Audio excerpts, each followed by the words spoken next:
welcome back to my channel.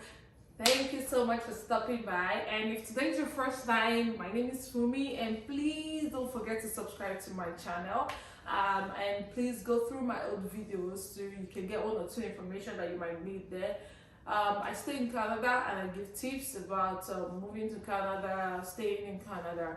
So today I want to talk about when is the best time for you to apply for your spouse visa, and that's if you're in a student permit or work permit. When is the best time for you to apply for your spouse and maybe your kids to join you if they are not here with you yet?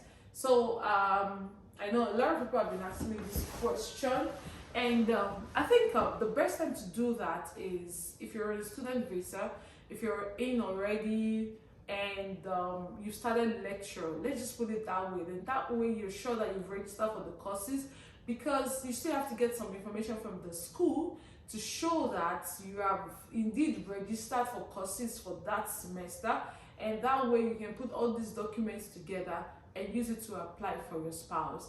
And most times they don't reject it when the informations are complete. And let me just use this to drop some of the information that you need to check when you're applying for your spouse. Now, they will not automatically give it to you because you're a student, so they have to give it to your spouse. It doesn't work that way. For me, I was rejected once, and the reason why I was rejected was the fund wasn't enough, and also I didn't have enough tie to my own country. So and I've looked through one or two, like I've been able to get the GCMS notes for some people, and we've been able to look through at it, and these are common factors: the funds, the tie to the home country, and the misinformation. So when you're in, you've registered for your courses, lectures have started, and you want to apply for your spouse, these are the information you need. Make sure that the funding is correct. Go online, check the funding that needs for your family, and if you guys are a family of 4, you have to make sure that you have funding for the family of 4. Don't have funding for family of 3, and you would assume that they will just accept it. Now, they are always very about the funding also. They are always very particular about how you move money in and out. And if you want to do something like that and they see that, oh, you just move big money in just because you just want to apply, most times they reject people based on that.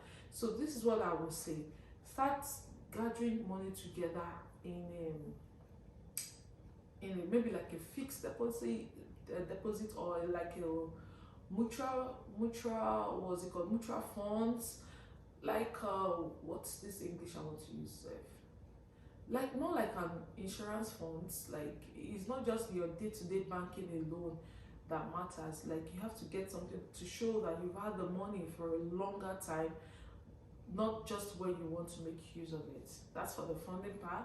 And for the tie to the hometown, make sure that every document of owned properties, you have it.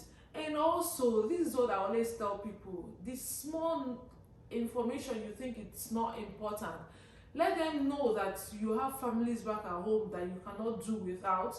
Let them know that you have families back home that you cannot just abandon because your husband and your kids are here. If you have parents, mention it. Mention how your parents are very dear to you. Mention how your siblings are very dear to you.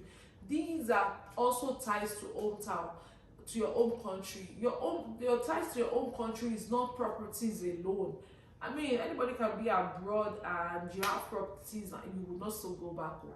So let them know that you have people who are dear to you back at home, that you cannot just abandon just because you want to come to Canada.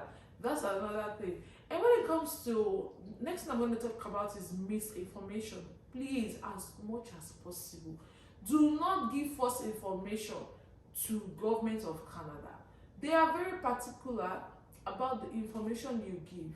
You cannot just give any information to them just like that. Make sure whatever information you are giving to them is correct. That is why I always advise people that do these things yourself. Don't let any agent do it for you, because we've seen that most agents use the information they use for family A is the same information they use for family C, The one they use for B is the one they will use for D. These people have database, they can see all these things. So you don't want to be giving false information, and you don't want to be giving what's it called, dropping false document. It might end you a ban, or it might end you a rejection. And I mean, if it still ends you a rejection, it's still a good thing. Maybe you can still go back and retrace the places you've made mistakes. But if it ends you a ban, you might not be able to come into Canada maybe for the next 5 years. And if after that 5 years, they are watching you with eagle eyes. So you just have to be very careful when you're dropping the information. So on that note today, in summary, I'm simply saying that the best time to apply for your spouses is when you started lectures, and when you have applied, make sure that whatever information you are giving is correct. Thank you so much for joining me today, and please comment and let me know what you think about this video. Thanks so much. And like I always say, my name is Fumi. I'm a mom of boys. Please subscribe to my channel, share this video and like this video. Even if you don't need this video, somebody else might need it. So please send it to them, share it with them so that they can get this information also. Until I come your way again, bye. Hey, thank you for watching to this point. Until I come your way again, please follow me on IG. Bye-bye.